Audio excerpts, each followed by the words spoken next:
Deuxième section. Premier exercice. Faire monter le serpent solitaire.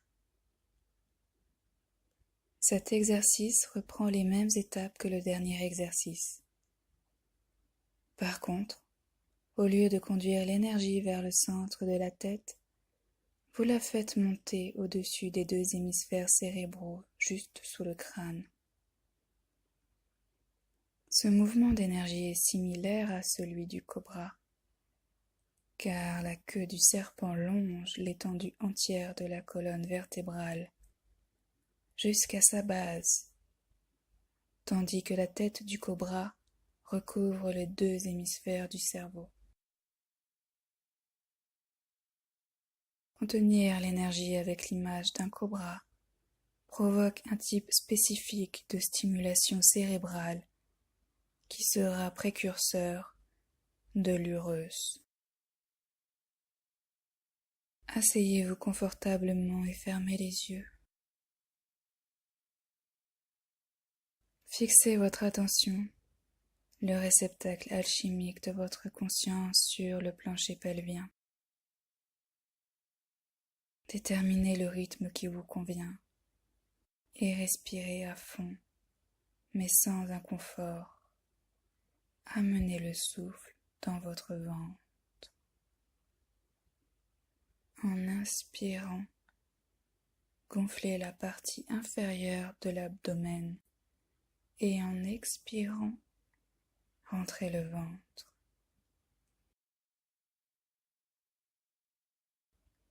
En inspirant, imaginez que l'énergie du souffle se répand dans chaque coin et recoin de votre bassin. Cette technique éveille le sekhem, la force vitale nichée dans la région pelvienne. En exhalant, maintenez votre concentration sur le pelvis. Cela permettra d'accumuler ou d'intensifier l'énergie du sekhem dans cette région. Continuez pendant quelques minutes.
Après quelques minutes passées à accumuler cette énergie dans le bassin, vous êtes prêt à entamer l'étape suivante.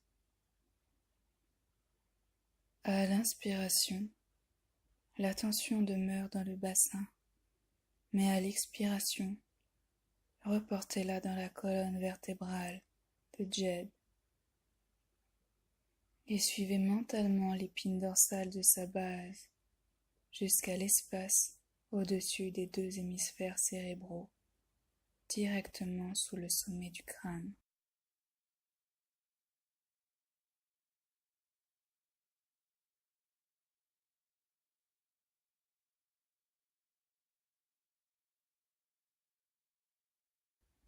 Ressentez cet espace au-dessus du cerveau et éprouvez le mouvement de l'énergie.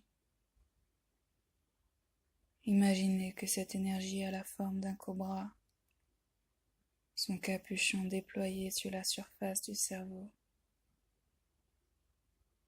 Réitérez le procédé jusqu'à ce que vous perceviez nettement la sensation de cette énergie de forme serpentine au-dessus du cerveau.